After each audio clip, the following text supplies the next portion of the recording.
ವಿಧಾನಸಭೆಯ ವಿರೋಧ ಪಕ್ಷದ ನಾಯಕರು ನನ್ನನ್ನು ಮಾತಾಡಲಿಕ್ಕೆ ಅಂತ ಕರೆದಿದ್ರು.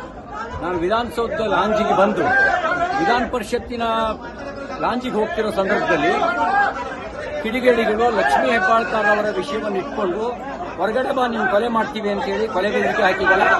ಕೊಲೆ ಬೆದರಿಕೆ ಹಾಕಿದ್ದಲ್ಲದೆ ಅವಿಯಾಚ್ಯ ಸಭೆಗಳಿಂದ ನಿಲ್ಲಿಸಿದ್ದಾರೆ. ಇದೆಲ್ಲದರ ಹಿಂದ್ಗಡೆ ಸಚಿವೆ ಲಕ್ಷ್ಮೀ ಹೆಬ್ಬಾಳ್ಕರ್ ಅವರ ಕುಮ್ಮಕ್ಕಿದೆ.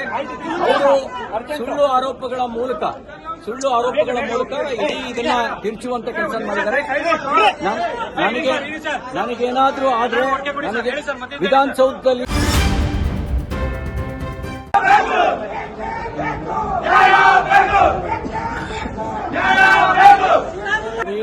ವಿಧಾನಸಭೆಯ ವಿರೋಧ ಪಕ್ಷದ ನಾಯಕರು ನನ್ನನ್ನು ಮಾತಾಡಲಿಕ್ಕೆ ಅಂತ ಕರೆದಿದ್ರು.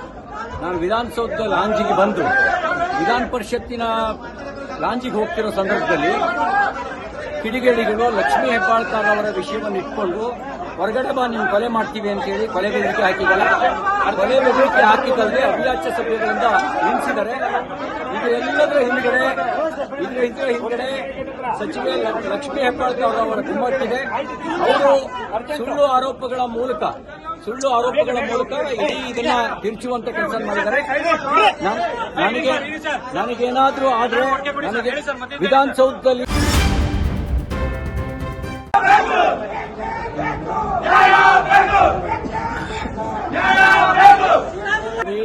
ವಿಧಾನಸಭೆಯ ವಿರೋಧ ಪಕ್ಷದ ನಾಯಕರು ನನ್ನನ್ನು ಮಾತಾಡಲಿಕ್ಕೆ ಅಂತ ಕರೆದಿದ್ರು. ನಾನು ವಿಧಾನಸೌಧದ ಲಾಂಜಿಗೆ ಬಂದು ವಿಧಾನ ಪರಿಷತ್ತಿನ ಲಾಂಜಿಗೆ ಹೋಗ್ತಿರೋ ಸಂದರ್ಭದಲ್ಲಿ ಕಿಡಿಗೇಡಿಗಳು ಲಕ್ಷ್ಮೀ ಹೆಬ್ಬಾಳ್ಕರ್ ಅವರ ವಿಷಯವನ್ನು ಇಟ್ಕೊಂಡು ಹೊರಗಡೆ ಬಾ ನೀವು ಕೊಲೆ ಮಾಡ್ತೀವಿ ಅಂತ ಹೇಳಿ ಕೊಲೆ ಬೆದರಿಕೆ ಹಾಕಿದ್ದಾರೆ. ಕೊಲೆ ಬೆದರಿಕೆ ಹಾಕಿದ್ದಲ್ಲದೆ ಅವಿಯಾಚ್ಯ ಸಭೆಗಳಿಂದ ನಿಲ್ಲಿಸಿದ್ದಾರೆ. ಇದೆಲ್ಲದರ ಹಿಂದ್ಗಡೆ ಸಚಿವೆ ಲಕ್ಷ್ಮೀ ಹೆಬ್ಬಾಳ್ಕರ್ ಅವರ ಕುಮ್ಮಕ್ಕಿದೆ.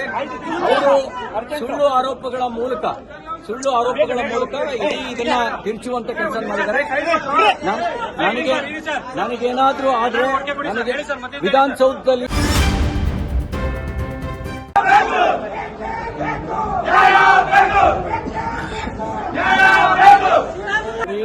ವಿಧಾನಸಭೆಯ ವಿರೋಧ ಪಕ್ಷದ ನಾಯಕರು ನನ್ನನ್ನು ಮಾತಾಡಲಿಕ್ಕೆ ಅಂತ ಕರೆದಿದ್ರು.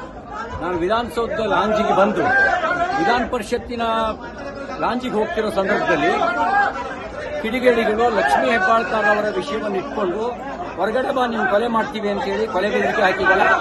ಕೊಲೆ ಬೆದರಿಕೆ ಹಾಕಿದ್ದಲ್ಲದೆ ಅವಿಯಾಚ್ಯ ಸಭೆಗಳಿಂದ ನಿಲ್ಲಿಸಿದ್ದಾರೆ. ಇದೆಲ್ಲದರ ಹಿಂದ್ಗಡೆ ಸಚಿವೆ ಲಕ್ಷ್ಮೀ ಹೆಬ್ಬಾಳ್ಕರ್ ಅವರ ಕುಮ್ಮಕ್ಕಿದೆ. ಅವರು ಸುಳ್ಳು ಆರೋಪಗಳ ಮೂಲಕ ಇಡೀ ಇದನ್ನ ತಿರುಚುವಂತ ಕೆಲಸ ಮಾಡಿದ್ದಾರೆ.